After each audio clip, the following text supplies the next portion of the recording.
In the early hours of August 13, 1961, East German workers, backed by soldiers and police, began ripping up streets and putting up barriers across Berlin and its surrounding areas. That night marked the start of one of history's most notorious divisions, the Berlin Wall. Construction continued over the next decade, slicing through neighborhoods, separating families, and dividing not just Germany, but the entire world. To understand how this happened, we need to go back to World War II. During the war, the United States, Britain, and France allied with the Soviet Union against the Axis powers. After defeating Nazi Germany, the victors each took control of different zones of the country. Although this division was intended to be temporary, tensions quickly rose as the former allies disagreed on the future of Europe. Western nations supported democratic governments and market economies, while the Soviet Union aimed to surround itself with loyal communist states, including a weakened Germany. As relations worsened, the divide became permanent. In the Western zones, the Federal Republic of Germany was established, while in the East, the Soviets formed the German Democratic Republic.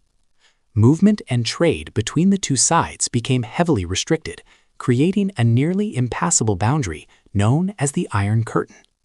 However, Berlin remained a unique case. Although the city lay deep within East German territory, it was jointly administered by the Allies. This led the Western powers to maintain a democratic enclave within West Berlin. Despite strict travel restrictions across East Germany, Berlin still allowed relatively easy passage between East and West. People could simply walk or take public transport into the western sectors and then continue onward to West Germany or beyond. This open gateway became a major issue for East German authorities. While they claimed to represent the true anti-fascist state, the West was rapidly rebuilding with economic aid, creating higher living standards and greater freedoms.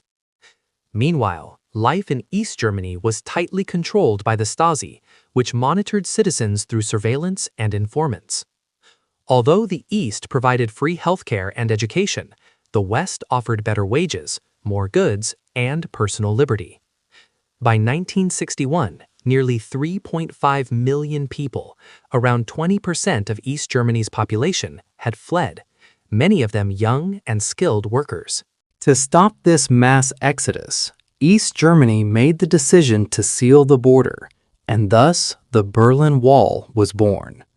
Stretching 43 kilometers through Berlin and another 112 kilometers across East Germany, the first version of the wall consisted of barbed wire and basic fencing. At first, some people managed to escape by jumping over or climbing out of nearby buildings. But as time passed, the barrier became far more fortified.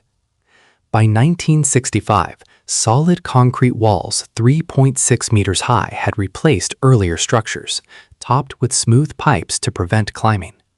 Over time, additional defenses were added, including guard dogs, spike strips, landmines, 302 watchtowers, and 20 bunkers.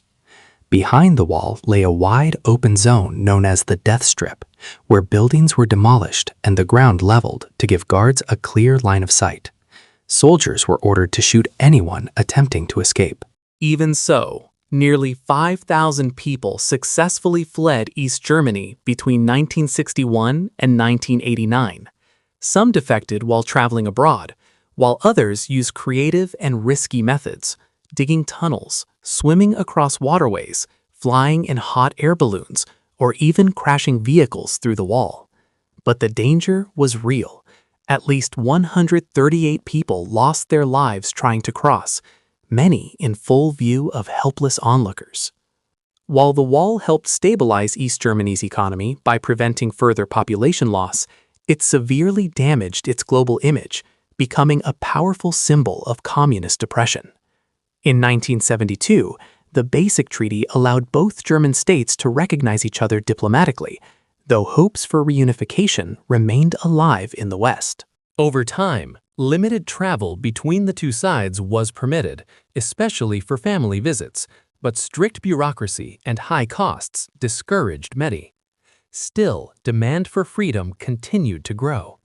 By the late 1980s, reforms in other Eastern Bloc countries sparked mass protests across East Germany, with citizens demanding change and the right to travel freely.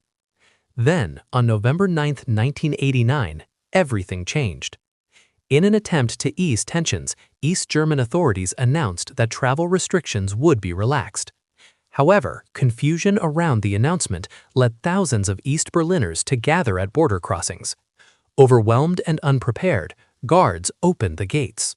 Crowds flooded into West Berlin, celebrating together as people climbed onto the wall, danced, and began tearing it down piece by piece. It quickly became clear that the era of division was ending. After more than 4 decades, Germany was officially reunified in October 1990.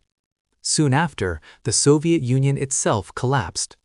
Today, remnants of the Berlin Wall still stand, not as barriers, but as reminders that divisions built to restrict freedom can ultimately be broken.